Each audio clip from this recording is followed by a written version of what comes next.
अगली खबर का रुख करेंगे, जहां तहसीलदार और नायब तहसीलदारों की हड़ताल खत्म हो गई है। बता दें 17 सूत्रीय मांगों को लेकर तहसीलदार हड़ताल पर थे। यह हड़ताल 28 जुलाई से अनिश्चितकालीन पर थे। तहसीलदार तो वेतन विसंगति जैसी मांगों को लेकर तहसीलदार बता दें हड़ताल कर रहे थे, लेकिन राजस्व मंत्री से मुलाकात के बाद बता दें हड़ताल खत्म कर दी गई है।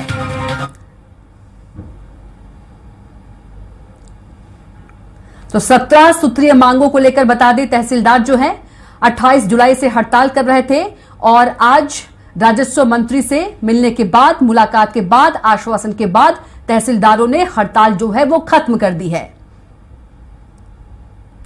और तहसीलदारों के हड़ताल से बता दें कि राजस्व के काम जो थे वो ठप पड़े हुए थे और अब काम जो है सुचारू रूप से उसकी शुरुआत हो पाएगी।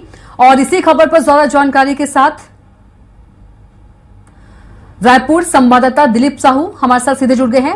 दिलीप, तहसीलदारों और नायब तहसीलदारों की हड़ताल जो है वो खत्म हो गई है। 17 सूत्रीय मांगों को लेकर जो तहसीलदार हैं वो हड़ताल कर रहे थे। राजस्व मंत्री की मुलाकात के बाद, आश्वासन के बाद ये जो हड़ताल है वो खत्म हुई है। क्या कुछ तहसीलदारों का कहना है? दिलीप, आपको आवाज पहुंच रही है मेरी? होता है जिसमें अभी जी बिल्कुल। कविता, मेरी आवाज नहीं आ पा रही क्या? जी बिल्कुल, हेलो, कंटिन्यू प्लीज। बिल्कुल जी दिलीप, तहसीलदार और नायब तहसीलदारों की जो हड़ताल है वो खत्म हो गई है।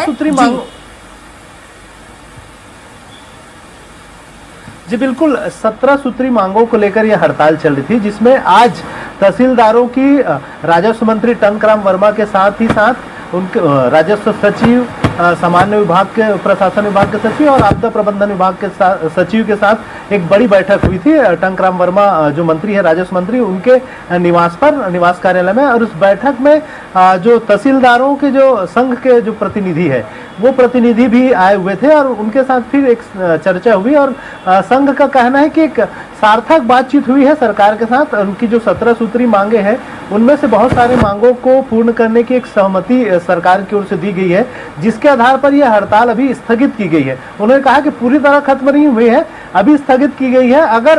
अगर उनकी मांगे पूरी नहीं होती और जो आश्वासन दिया जा रहा है वो समय सीमा में पूरी नहीं होती तो आगे चल के हड़ताल फिर से हड़ताल पर जाने पर मजबूर हो सकते हैं। लेकिन फिलहाल हड़ताल खत्म कर दी गई है, स्थगित कर दी गई है। इससे निश्चित तौर पे लोगों को राहत मिलेगा। हालांकि इनकी अलग अलग बहुत सारी मांगे हैं। 17 सूत्री मांगी थी, जिसमें मुख्य रूप से मानव संसाधनों की जो कमी है, तकनीकी संसाधनों की कमी है, चाहे वाहन चालक की बात करें तहसीलदारों के लिए या फिर जो चपरासी है या बाबू है, इनकी जो कमियां हैं, अलग अलग जगहों पर बहुत सारे पद खाली है।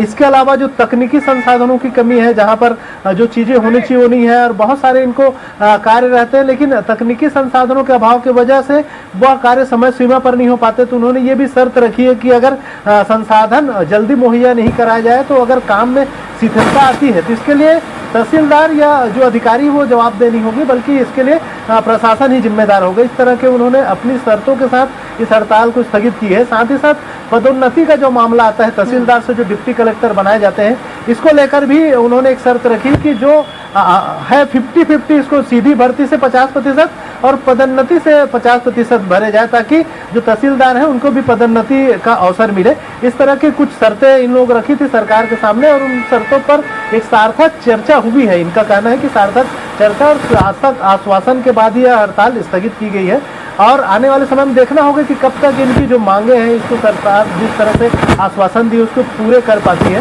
ये तो देखने वाली बात होगी। लेकिन फिलहाल जो राजस्व विभाग अब अपने काम काज पर लौट आएंगे तो लोगों को जो परेशानी हो रही थी, चाहे नामांकन बंटवारे का मामला हो या फिर रजिस्ट्री से संबंधित हो या जमीनों के अलग अलग कामों को लेकर लोग तहसीलदारों के चक्कर लगा रहे थे, उनको अब राहत मिलेगी।